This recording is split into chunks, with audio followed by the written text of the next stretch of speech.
नमस्कार बच्चों। आज 10वीं कक्षा हिंदी विषय के अंतर्गत काव्य खंड का चौथा पाठ मनुष्यता, जिसके कवि हैं मैथिली शरण गुप्त की कविता का 6वां वीडियो पूरा हो गया है। 7वां वीडियो की ओर चलते हैं, 7वें पद की ओर। पिछले में हमने देखा कि किस तरह से हम सत्कर्म करके अपने जीवन को मोक्ष दिला सकते हैं। तो अब इसमें 7वें पद की ओर चलते हैं, देखते हैं 7वां पद हमें कौन सी मनुष्यता की सीख दे रहा है। मनुष्य मात्र बंधु है, यही बड़ा विवेक है। पुराण पुरुष स्वयंभू पिता प्रसिद्ध एक है। फलानुसार कर्म के अवश्य बाह्य भेद हैं, परंतु अंतरक्य में प्रमाण भूत वेद हैं।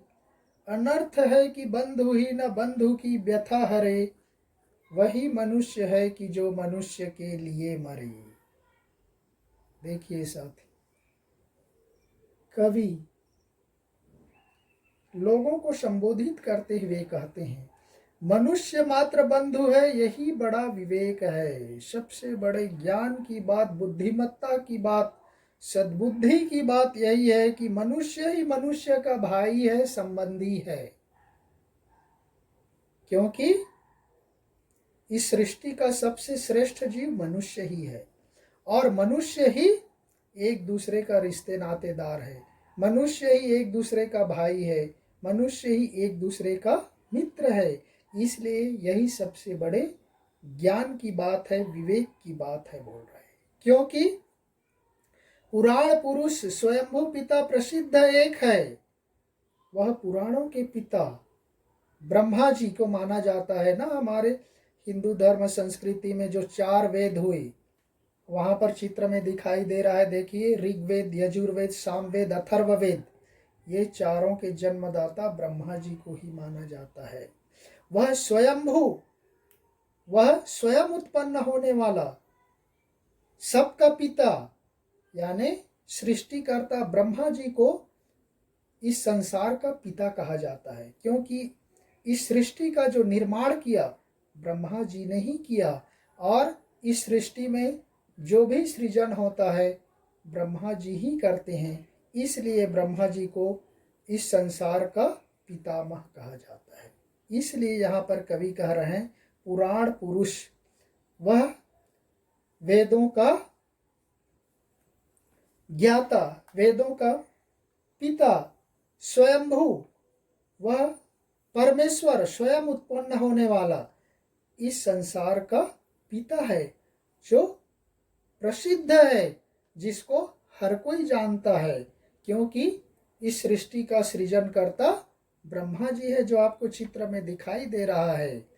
और इसलिए हम सब आपस में भाई भाई हुए, क्योंकि सभी को जन्म देने वाला, सभी का सृष्टि करने वाला वह ब्रह्मा जी ही हैं। इसलिए हम सब उनकी संतान हैं और सब संतान होने के कारण हम सब आपस में भाई भाई हैं। हमारा ईश्वर ने हमें कोई भेदभाव नहीं किया, कोई जाति धर्म के आधार पर कोई भेद नहीं है। हम इस संसार में आकर के उसको भूल करके सामाजिकता के कारण हम यहाँ पर ऊंच नीच भेदभाव करते हैं। लेकिन जिसने हमें जन्म दिया वह पिता, वह परमात्मा, वह ब्रह्मा जी ने कभी मनुष्य पर या अन्य जीव जंतुओं पर कोई भेदभाव नहीं किया। वह सभी प्राणियों को समान माना। इसलिए सभी व्यक्ति, सभी जीव आपस में भाई भाई हैं। फलानुसार कर्म के अवश्य बाह्य भेद हैं। क्योंकि हम सब जानते कि व्यक्ति जैसा कर्म करता है उसी के अनुसार उसको फल मिलता है। तो इसलिए जो व्यक्ति बुरा कर्म करेगा, गलत कर्म करेगा, अन्याय करेगा, तो उसके अनुसार उसको उसी तरह के जन्म प्राप्त होते हैं। हमारे हिंदू धर्म ग्रंथों में कहा गया है 84 लाख योनि में घूमते घूमते घूमते घूमते व्यक्ति एक बार मनुष्य जन्म लेने का सौभाग्य प्राप्त करता है, और इस जन्म में भी वह अच्छा कर्म नहीं करता, सत्कर्म नहीं करता, पुण्य नहीं करता, तो उसको फिर से वही 84 लाख योनियों में कीड़े मकोड़े, भेड़ बकरी, चूहे, सांप बिच्छू, कीट पतंग, ये सब बन करके बार बार जन्म लेना पड़ता है, बार बार मरना पड़ता है। पुनरपि जन्मम पुनरपि मरणम पुनरपि जननी जठरे शयन। बार बार जन्म लेना, बार बार मरना, यही प्रकृति का नियम है। इसलिए मनुष्य जन्म पा करके जो व्यक्ति समझदार होता है, ज्ञानी होता है, वह यश करता है, पुण्य करता है, परोपकार करता है, दूसरों की भलाई करता है, दूसरों की सहायता करता है, वह पाप नहीं करता, अन्याय नहीं करता, अपयश नहीं करता, उसका जीवन मोक्ष को प्राप्त कर लेता है और जन्म मरण के बंधन से मुक्त हो जाता है। इसलिए कवि कहते हैं फलानुसार कर्म के अवश्य बाह्य भेद है। हम जैसा कर्म करेंगे उस कर्म के अनुसार ही हमें फल मिलता है, इसलिए उसके बाहरी भेद है। तो कोई दूसरा जीव बन गया, कोई मनुष्य बन गया, हमने 10वीं कक्षा के ही पिछले पाठ में देखा, अब कहाँ दूसरे के दुख से दुखी होने वाले पाठ के संदर्भ में देखिए कैसा वह कुत्ता किस तरह से उस दुत्कारने वाले को बता देता है कि न मैं अपनी मर्जी से कुत्ता हूं, न तुम अपनी पसंद से इंसान हो। तो इस तरह से साथियों, जैसा जो व्यक्ति कर्म करता है उसी के अनुसार उसको जीवन प्राप्त होता है। इसलिए फलानुसार कर्म के, हमारे कर्म के फल के अनुसार उसको जन्म की प्राप्ति होती है। ये उसके बाहरी भेद हैं, परंतु अंतरिक्ष में प्रमाणभूत वेद हैं। लेकिन आंतरिक दृष्टि से, अंतःकरण की एकता की दृष्टि से हमारे वेद हैं, जो चित्र में दिखाई दे रहा है, जो ऋग्वेद, यजुर्वेद, सामवेद, अथर्ववेद, वे हमारी इस आंतरिक एकता के प्रमाण हैं, साक्षी हैं कि सारे जीव अंततः एक हैं, सारे एक दूसरे के भाई हैं, एक दूसरे की सहायता करनी चाहिए। इसीलिए उसमें कभी भी एक दूसरे पर अविश्वास नहीं करना चाहिए। ये इसकी एकता के प्रमाण, ये हमारे वेद हैं। अनर्थ है कि बंधु ही न बंधु की व्यथा हरे।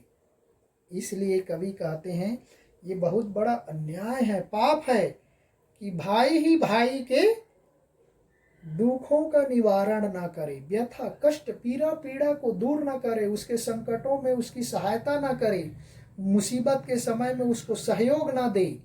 ये सबसे बड़ा अन्याय है, सबसे बड़ा पाप है, चाहे जीव कोई भी हो। इसलिए व्यक्ति को परोपकार बोलते हैं ना, परहित सरिस धर्म नहीं भाई, पर पीड़ा सम नहीं अधमाई। परोपकार को सबसे बड़ा पुण्य माना जाता है, यश माना जाता है। और इसलिए परोपकार के संबंध में हमने और आपको प्रत्यक्ष उदाहरण तीसरे वीडियो में, तीसरे पद में हमने दे दिया है। तो साथियों, वह सबसे बड़ा पाप माना है किसको? एक व्यक्ति दूसरे व्यक्ति के कष्टों का निवारण नहीं करता, एक व्यक्ति दूसरे व्यक्ति की सहायता नहीं करता, उसका सहयोग नहीं करता, उसके कष्ट को दूर नहीं करता, ये सबसे बड़ा पाप है। वही मनुष्य है कि जो मनुष्य के लिए मरे।